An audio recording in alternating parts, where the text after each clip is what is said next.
నమస్కారం welcome to మన news నేను మీ anchor Sukanya the fastest regional news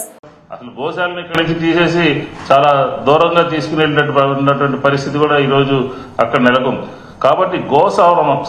సంరక్షణకి Tirumala Tirupati దేవస్థానం ఏం చేయబోతా ఉంది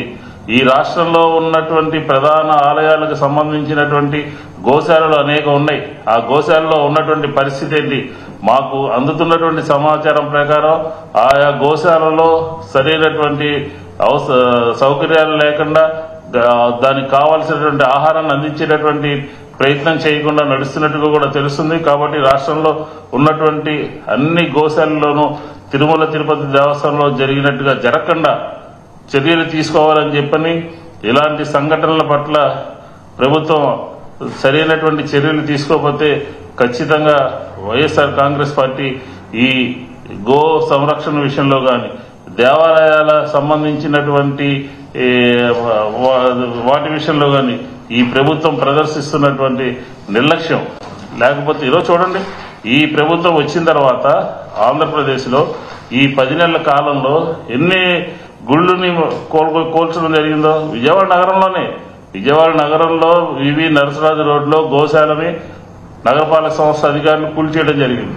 అలాగే ట్రెండ్ సెట్ లో కడుతున్నటువంటి వినాయక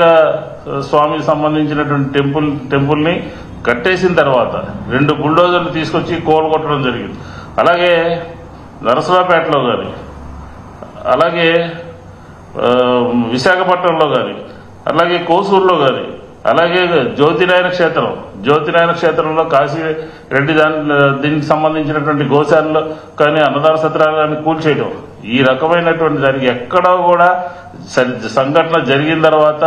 దీని మీద పశ్చాత్తాపం కానీ దాని మీద వివరణ ఇవ్వడం కానీ లేకుండా ఏకపక్షంగా ఆంధ్రప్రదేశ్లో తెలుగుదేశం ప్రభుత్వం గత 10 నెలల కాలంలో